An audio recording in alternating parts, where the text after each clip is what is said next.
Okay, so conductor ಬಗ್ಗೆ ಡಿಸ್ಕಷನ್ಸನ್ನು ಮಾಡಿದ್ವಿ. ಹಾಗಾದರೆ ಕಂಡಕ್ಟರ್ಸ್ ಅಂತ ಹೇಳಿದರೆ ಏನು ಹೇಳ್ಬೋದು? Those are the materials which allows the electric charges to flow through them easily. ಹಾಗಾದರೆ ಇನ್ನೊಂದು ಪಾಯಿಂಟನ್ನು ನೆನ್ಪಿಟ್ಕೋಬೇಕು ನೀವು. ಇಲ್ಲಿ ಕಂಡಕ್ಟರ್ ಅಂತ ಹೇಳಿದರೆ ಅದು ಎಲೆಕ್ಟ್ರಿಕ್ ಚಾರ್ಜಸ್ಸನ್ನು ತಗೊಳ್ಳೋದ್ರ ಜೊತೆಗೆ ಆ ತಗೊಂಡಂಥ ಎಲೆಕ್ಟ್ರಿಕ್ ಚಾರ್ಜಸ್ಸನ್ನು ಏನು ಮಾಡ್ತೈತಿ? ಅದು ಡಿಸ್ಟ್ರಿಬ್ಯೂಟ್ ಮಾಡ್ತೈತಿ. Okay, right. Next insulators.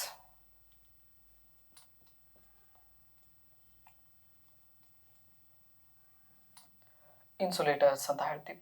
ಹಾಗಾದರೆ ಈ ಇನ್ಸುಲೇಟರ್ಸ್ ಅಂತ ಹೇಳಿದರೆ ನಾವೇನು ಹೇಳ್ಬೋದಪ್ಪ ಅಂದರೆ these are the substance, right? So ಹಾಗಾದರೆ ಈ ಸಬ್ಸ್ಟೆನ್ಸನ್ನು ನಾವು ಒಂದು ಮಟೀರಿಯಲ್ಸಿಂದ ರಬ್ ಮಾಡಿದರೆ these substance will allow the electric charges. ಅಂದರೆ ನಾವು ಎಲ್ಲಿ ರಬ್ ಮಾಡಿರ್ತೇವಲ್ಲ ಆ ಪೋರ್ಷನ್ಸ್ದಲ್ಲಿ ಮಾತ್ರ ಇದು ಎಲೆಕ್ಟ್ರಿಕ್ ಚಾರ್ಜಸ್ಸನ್ನು ತಗೋತೈತಿ. ಬಟ್ ಆ ತಗೊಂಡಂಥ ಎಲೆಕ್ಟ್ರಿಕ್ ಚಾರ್ಜಸ್ಸನ್ನು ಏನು ಮಾಡೋದಿಲ್ಲ, ಇದು ಫ್ಲೋ ಮಾಡೋದಿಲ್ಲ, ರೈಟ್? ಸೊ ಇಂಥ ಒಂದು ಮಟೀರಿಯಲ್ಸ್ ಕೂಡ ನಮ್ಮ ನೇಚರ್ಸಲ್ಲಿ ಸಿಗ್ತಾವೆ. ಆ ಮಟೀರಿಯಲ್ಸಿಗೆ ನಾವೇನಂತ ಹೆಸರು ಕೊಡ್ತೀವಿ? ಇನ್ಸುಲೇಟರ್ ಅಂತ ನಾವು ಹೆಸರು ಕೊಡ್ತೀವಿ. ಹಾಗಾದರೆ ಈ ಇನ್ಸುಲೇಟರ್ಸ್ದಲ್ಲಿ ಏನಾಗ್ತಾ ಇದೆಯಪ್ಪ ಅಂದರೆ positively charge nucleus and these are the electrons. So these all electrons are tightly bound to the nucleus. Therefore we won't get any free electrons. So ಹಾಗಾದರೆ ಇಲ್ಲಿ ನಾವು ಏನಪ್ಪ ಅಂತ ಹೇಳಿದರೆ ಈ ಇನ್ಸುಲೇಟರ್ಸ್ದಲ್ಲಿರ್ತಕ್ಕಂಥ ಎಲೆಕ್ಟ್ರಾನ್ಸು ನ್ಯೂಕ್ಲಿಯಸ್ಸಿಗೆ ಟೈಟ್ಲಿ ಬೌಂಡ್ ಆಗಿರೋದ್ರಿಂದ ನಮಗೆ ಟೆಂಪ್ರೇಚರ್ನ ನಾವು ರೈಸ್ ಮಾಡಿದರೂ ಕೂಡ ಯಾವುದೇ ರೀತಿ ನಮಗೆ ಏನು ಸಿಗೋದಿಲ್ಲ? ಫ್ರೀ ಎಲೆಕ್ಟ್ರಾನ್ ಸಿಗೋದಿಲ್ಲ. ಸೊ ಹಾಗಾಗಿ ಈ ಇನ್ಸುಲೇಟರ್ಸ್ದಲ್ಲಿ ಕೊಟ್ಟಂಥ ಚಾರ್ಜಸ್ಸನ್ನು ಇದು ಅಕ್ವೈರ್ ಮಾಡ್ಕೋತೈತಿ. ಎಲ್ಲಿ ಕೊಡ್ತೀವಲ್ಲ ಅಲ್ಲೇ ಅದು ಹಿಡಿದಿಟ್ಕೊಂಡ್ಬಿಡ್ತೈತಿ, ಅದನ್ನು ಮುಂದೆ ಕಳಿಸೋದಿಲ್ಲ. ಇಂಥ ಮಟೀರಿಯಲ್ಸ್ಗೆ ನಾವು ಇನ್ಸುಲೇಟರ್ ಅಂತ ಕರಿತೀವಿ. ಹಾಗಾದರೆ ಈ ಇನ್ಸುಲೇಟರ್ಸ್ದಲ್ಲಿ ಯಾವುದೇ ರೀತಿ ಚಾರ್ಜ್ ಕ್ಯಾರಿಯರ್ಸ್ ಇರೋದಿಲ್ಲ. No charge carriers.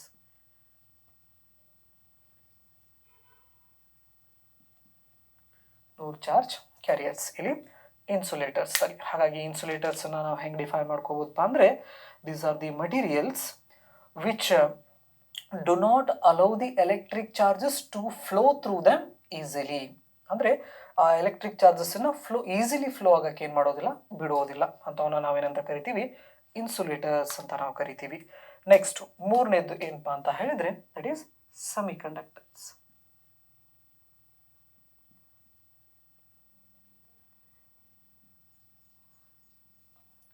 Semiconductors. So ಹಾಗಾದರೆ these are the materials, right?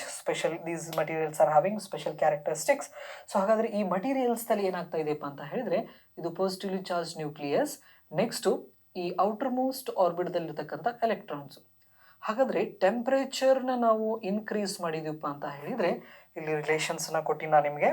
ಹಾಗಾದರೆ temperature increases, energy increases. Energy increases, RMS velocity increases.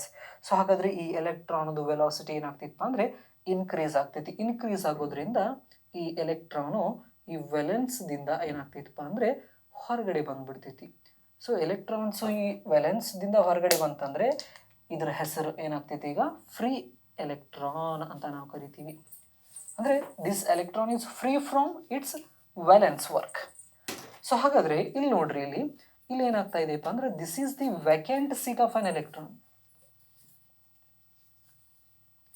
Vacant seat of an electron ಅಂದರೆ ಏನಂದರೆ ಎಲೆಕ್ಟ್ರಾನು ಬಿಟ್ಟು ಹೋಗಿದ್ದ ಜಾಗ ಅಂತ ಹೇಳ್ತೀವಿ ನಾವು ಅದಕ್ಕೆ. ಹಾಗಾದರೆ this vacant seat of an electron get the characteristic to acquire a positively charge particle. So ಇನ್ನೊಂದು ಚಾರ್ಜಸ್ಸನ್ನು ಅಥವಾ ಏನಪ್ಪ ಅಂದರೆ it acquires the characteristic to acquire the charges. So ಹಾಗಾಗಿ ಇದಕ್ಕೆ ನಾವು ಏನಂತ ಕರಿತೀವಿ ಅಂದರೆ ಹೋಲ್ ಅಂತ ನಾವು ಕರಿತೀವಿ. So in semiconductors, right, holes and free electrons R the charge carriers.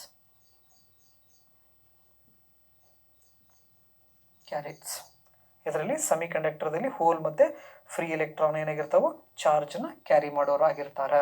Okay, so ಹಾಗಾದರೆ ಈ ಸೆಮಿಕಂಡಕ್ಟರ್ದಲ್ಲಿ ಏನಪ್ಪ ಅಂತ ಹೇಳಿದರೆ ಯಾವ ರೀತಿ ಬಿಹೇವ್ ಮಾಡ್ತಿತ್ತು ಅಂದರೆ ಇದು, right, at high temperature high ಇದ್ದಾಗ this behaves like a conductor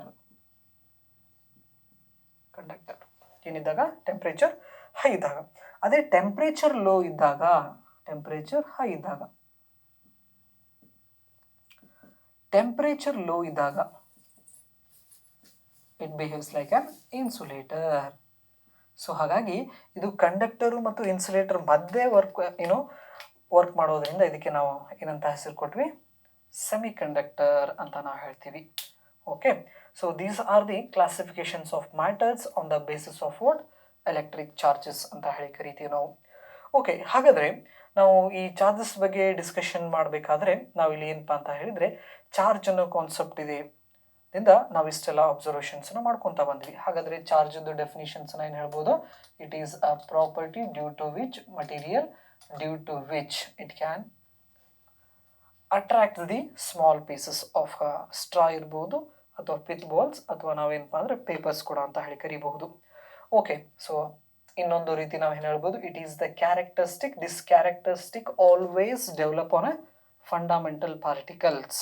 okay, fine.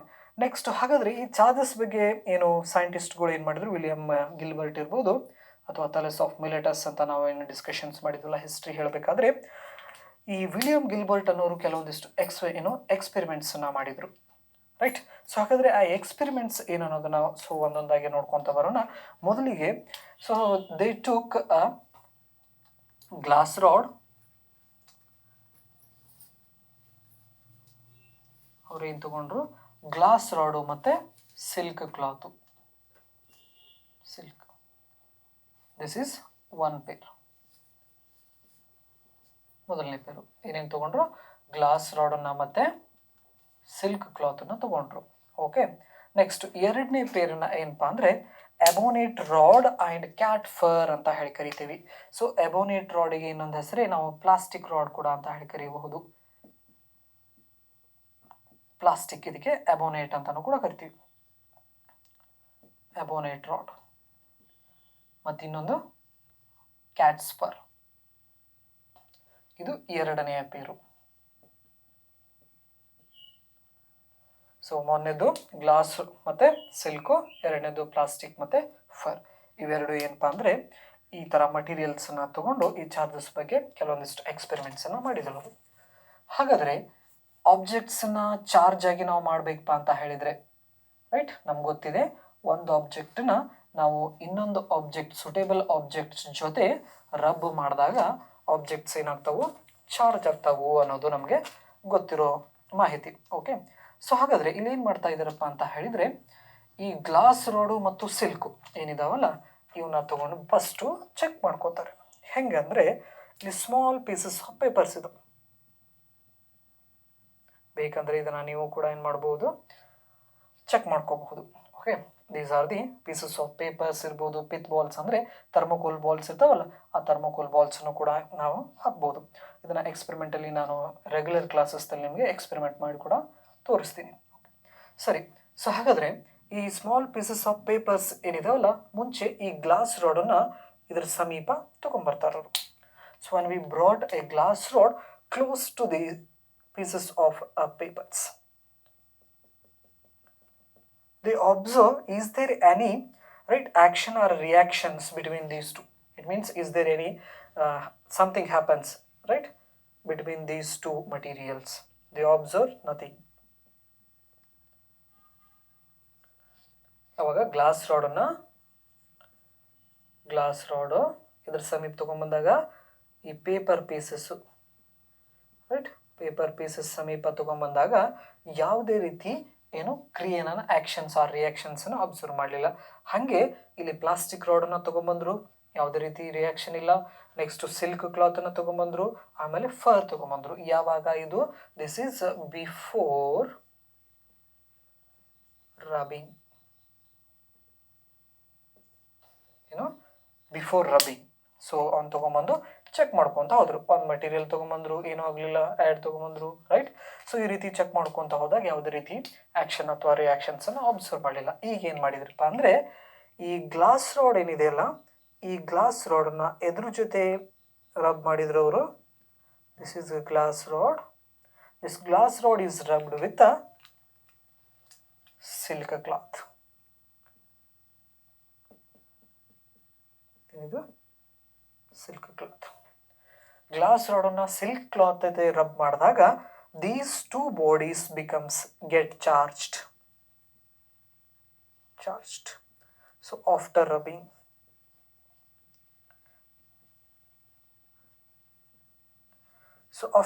ಏನಾದಪ್ಪ ಅಂತ ಹೇಳಿದ್ರೆ ಇವೆರಡು ಗ್ಲಾಸಸ್ ಏನಾದವು ಚಾರ್ಜ್ ಆದವು. ಸೊ ಚಾರ್ಜ್ ಆದಮೇಲೆ ಈ ಗ್ಲಾಸ್ ರಾಡನ್ನು ಮತ್ತೆ ವಾಪಸ್ ಪೇಪರ್ ಸಮೀಪ ತೊಗೊಂಬಂದಾಗ ಸೊ ಏನು ಮಾಡಕ್ಕೆ ಸ್ಟಾರ್ಟ್ ಮಾಡ್ತೀವಿ, ಅಟ್ರಾಕ್ಷನ್ ಮಾಡಕ್ಕೆ ಸ್ಟಾರ್ಟ್ ಮಾಡ್ತು. ಅದೇ ರೀತಿ ಈ ಸಿಲ್ಕ್ ಕ್ಲಾತನ್ನು ರಬ್ಬಿಂಗ್ ಮಾಡೋಕ್ಕಿಂತ ಮುಂಚೆ ತೊಗೊಂಬಂದಾಗ ಯಾವುದೇ ರೀತಿ ಅಟ್ರಾಕ್ಷನ್ಸನ್ನು ನೋಡಲಿಲ್ಲ. ಅದೇ ರಬ್ ಮಾಡಿದ ನಂತರ ತೊಗೊಂಬಂದಾಗ ಅಲ್ಲಿಯೂ ಕೂಡ ಅಟ್ರಾಕ್ಷನ್ಸನ್ನು ಅಬ್ಸರ್ವ್ ಮಾಡಿದ್ವಿ. ರೈಟ್. ಸೊ ಹಾಗಾದರೆ ಈಗ ಏನು ಮಾಡಿದ್ರಪ್ಪ ಅಂತ ಹೇಳಿದರೆ ಈ ಗ್ಲಾಸ್ ರಾಡನ್ನು ರೈಟ್ ಎರಡೂ ರಬ್ ಮಾಡಿಬಿಟ್ಟು ಒಂದು ಗ್ಲಾಸ್ ರಾಡನ್ನು ಈ ಸಿಲ್ಕ್ ಥ್ರೆಡ್ ಇಂದ ಹ್ಯಾಂಗ್ ಮಾಡಿದರು. This is a charged glass rod. ಇದಕ್ಕೆ ನಾವು ಅಂತ ಕರಿತೀವಿ glass. This is charged glass rod ಅಂತ ಕರಿತೀವಿ ನಾವು ಇದಕ್ಕೆ. ಓಕೆ. ಸೊ ಹಾಗಾದರೆ ಈ ಚಾರ್ಜ್ ಗ್ಲಾಸ್ ರಾಡನ್ನು ಇನ್ನೊಂದು ಚಾರ್ಜ್ಡ್ ಗ್ಲಾಸ್ ರಾಡ್ನ ತೊಗೊಂಬಂದಾಗ ಇನ್ನೊಂದು ಗ್ಲಾಸ್ ರಾಡನ್ನು ಚಾರ್ಜ್ ಮಾಡಿಬಿಟ್ಬಿಟ್ಟು ಸೊ ಹಾಗಾದರೆ ಇನ್ನೊಂದು ಚಾರ್ಜ್ಡ್ ಗ್ಲಾಸ್ ಸಮೀಪ ತೊಗೊಂಬಂದಾಗ ಇಲ್ಲಿ ಎರಡೂ ಮಟೀರಿಯಲ್ಸು ಗ್ಲಾಸ್ ಆಗಿರೋದ್ರಿಂದ write this is another charged glass rod. So here the nature of material is same. Nature is same. ಎರಡು ಗ್ಲಾಸ್ ರಾಡೆ. ಹಾಗಾದರೆ ಇವ್ರ ಮಧ್ಯೆ ಏನು ನೋಡಿದ್ರಪ್ಪ ಅಂದರೆ ದೇರ್ ಈಸ್ ರಿಪಲ್ಷನ್ಸನ್ನು ಅಬ್ಸರ್ವ್ ಮಾಡಿದರು. ಅದೇ ರೀತಿ ಈ ಗ್ಲಾಸ್ ಬದಲಿ ಏನಪ್ಪ ಅಂದರೆ ಸಿಲ್ಕ್ ಕ್ಲಾತನ್ನು ತೊಗೊಂಡ್ರು. ಎರಡು ಸಿಲ್ಕ್ ಕ್ಲಾತನ್ನು ಏನು ರಬ್ ಮಾಡಿಬಿಟ್ಟು ಹ್ಯಾಂಗ್ ಮಾಡಿದಾಗ ಅವೆರಡು ಸಿಲ್ಕ್ ಕ್ಲಾತ್ ಮಧ್ಯೆನೂ ಕೂಡ ರಿಪಲ್ಷನ್ ಸ್ಟಾರ್ಟ್ ಆಯಿತು. ಓಕೆ. ನೆಕ್ಸ್ಟು ಪ್ಲಾಸ್ಟಿಕ್ ರಾಡ್ ಅಥವಾ ಎಬೋನೇಟ್ ರಾಡ್ಸನ್ನು ತೊಗೊಂಬಂದರು. ಎಬೋನೇಟ್ ರಾಡ್ಸನ್ನು ತೊಗೊಂಬಂದ್ಬಿಟ್ಟು ರೈಟ್ ಕ್ಯಾಟ್ ಫರಿಂದ ರಬ್ ಮಾಡಿಬಿಟ್ಟು ಎರಡು ಎಬೋನೇಟ್ ರಾಡನ್ನು ಹ್ಯಾಂಗ್ ಮಾಡಿದಾಗ ಅಲ್ಲಿ ಕೂಡ ಏನು ನೋಡಿದರು, ರಿಪಲ್ಷನ್ಸ್ನ ಅಬ್ಸರ್ವ್ ಮಾಡಿದರು. ನೆಕ್ಸ್ಟು ಫರ್ಸನ್ನು ಎರಡು ಕಡೆ ಫರನ್ನು ಹಾಕಿಬಿಟ್ಟು ಅಬ್ಸರ್ವ್ ಮಾಡಿದರು, ಅಲ್ಲಿ ಕೂಡ ರಿಪಲ್ಷನ್ಸ್ ಬಂತು. ಹಾಗಾದರೆ ಇದರಿಂದ ಒಂದು ಜನರಲ್ ಸ್ಟೇಟ್ಮೆಂಟಿಗೆ ಬಂದರು. ಏನಪ್ಪ ಅಂದರೆ ಸೇಮ್ ನೇಚರ್ ಇರ್ತಕ್ಕಂಥ ಮಟೀರಿಯಲ್ಸು ಮಧ್ಯೆ ಯಾವ ಫೋರ್ಸ್ ಬರ್ತೈತೆ ಅಲ್ಲಿ, ರಿಪಲ್ಸಿವ್ ಫೋರ್ಸ್ ಬರ್ತೈತಿ ಅನ್ನೋದು ಗೊತ್ತಾಯಿತು. That is repulsion. It means what, same kind of charges repel each other ಅನ್ನೋದು. That is same charges repel each other. ಏನಾಯಿತು, ಸೇಮ್ ಚಾರ್ಜಸ್ ಅಂದರೆ ಒಂದೇ ರೀತಿ ಇರತಕ್ಕಂಥ ಚಾರ್ಜಸ್ಸು ಏನಾಗ್ತಾವೆ, ರಿಪೆಲ್ ಆಗ್ತಾವೆ ಅನ್ನೋದು ಗೊತ್ತಾಯಿತು. ಆ ನಂತರ ಏನು ಮಾಡಿದ್ರಪ್ಪ ಅಂದರೆ ಒಂದು ಗ್ಲಾಸ್ ರಾಡನ್ನು ತೊಗೊಂಬಂದರು. This is a charged glass rod. This one is charged glass rod. ಇನ್ನೊಂದು ಅದ್ರ ಬಾಜು ಇನ್ನೊಂದು ಏನು ತೊಗೊಂಬಂದ್ರೆ ಅಂದರೆ that is charged ebonite rod. ಅಂದರೆ ಪ್ಲಾಸ್ಟಿಕ್ ರಾಡನ್ನು ಅದ್ರ ಸಮೀಪ ತೊಗೊಂಬಂದರು. This is charged ebonite rod. So ಹಾಗಾದರೆ ಇಲ್ಲಿ ಚಾರ್ಜ್ಡ್ ಎಬೋನೇಟ್ ರಾಡ್ಸ್ ತಗೊಂಡು ಸಮೀಪ ಬಂದಾಗ ಏನಾಯ್ತಪ್ಪ ಅಂದರೆ ಏನು ಅಬ್ಸರ್ವ್ ಮಾಡಿದ್ರು ಅಂದರೆ ದೇರ್ ಈಸ್ ಅನ್ ಅಟ್ರಾಕ್ಷನ್ಸನ್ನು ಅಬ್ಸರ್ವ್ ಮಾಡಿದರು. ಹಾಗಾದರೆ ಇವೆರಡು ಮಟೀರಿಯಲ್ಸ್ದು ನೇಚರ್ ಏನಾಯ್ತು ನೋಡ್ರಿ. ಇಲ್ಲಿ ಒಂದು ಪ್ಲಾಸ್ಟಿಕ್ ಇದೆ, ಇನ್ನೊಂದು ಗ್ಲಾಸ್ ಇದೆ. ಹಾಗಾದರೆ different nature materials. Here we can observe different right. So ಹಾಗಾದರೆ ಈ different is nothing but what, different ಅಂತ ಹೇಳಿದರೆ ಮೋರ್ ದ್ಯಾನ್ 2 ಅಂತ ಹೇಳ್ಬೋದು ನಾವು. 2 ಅಥವಾ 2ಕ್ಕಿಂತ ಹೆಚ್ಚಿಗೆ ಇರ್ತಾವೆ ಅಂತ ಗೊತ್ತಾಗ್ತೈತಿ ನಮಗೆ. ಓಕೆ. ಸೊ ಹಾಗಾದರೆ different nature charges attract each other ಅನ್ನೋದು ಗೊತ್ತಾಯಿತು. ಹಾಗಾದರೆ ಈ ಎಕ್ಸ್ಪೆರಿಮೆಂಟದಿಂದ ಒಂದು ಸ್ಟೇಟ್ಮೆಂಟಿಗೆ ಬಂದರು.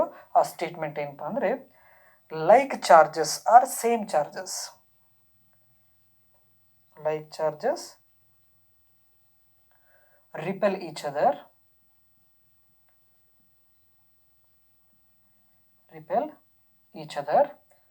right? Like charges, unlike charges unlike charges attract each other.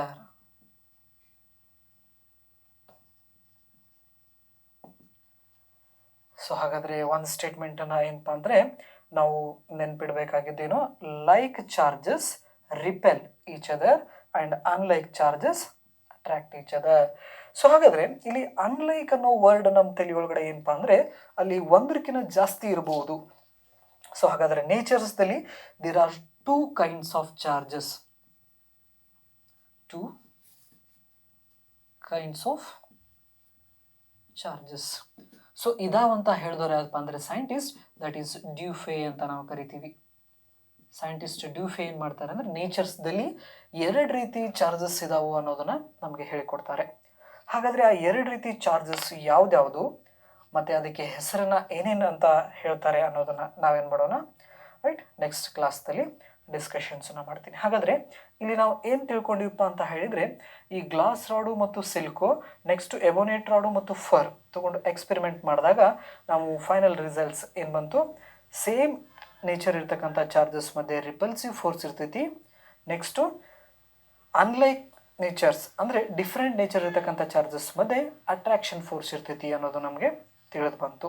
Okay, ಹಾಗಾದರೆ ನಾವು ನೆಕ್ಸ್ಟ್ ಕ್ಲಾಸ್ದಲ್ಲಿ ಇದರಲ್ಲಿ ಎಷ್ಟು ರೀತಿ ಚಾರ್ಜಸ್ ಇದಾವು ಮತ್ತು ಅವಕ್ಕೆ ಹೆಸರನ್ನು ನಾವು ಯಾವ ರೀತಿ ಹೆಸರನ್ನು ನಾವು ಅದಕ್ಕೆ ನೇಮಿನ್ಕ್ಲೇಚರ್ಸ್ ಮಾಡಿದ್ವಿ ಮತ್ತು ಯಾರು ಮಾಡಿದರು. ಓಕೆ, ನೆಕ್ಸ್ಟು ಈ ಗ್ಲಾಸು, ಸಿಲ್ಕು ಮತ್ತು ಎಬೋನೆಟು ಮತ್ತು ಫರ್ ಅಂತ ಇದಾವಲ್ಲ, ಇವಕ್ರ ಮೇಲ್ಗಡೆ ಯಾವ್ಯಾವ ಥರ ನೇಚರ್ ಚಾರ್ಜಸ್ಸು ಡೆವಲಪ್ ಆಗ್ತೈತಿ ಅನ್ನೋದನ್ನು ಏನು ಮಾಡೋಣ, ನೆಕ್ಸ್ಟ್ ಕ್ಲಾಸ್ದಲ್ಲಿ ನಾವು ಅದನ್ನು ಅಬ್ಸರ್ವ್ ಮಾಡೋಣ. Okay, thank you.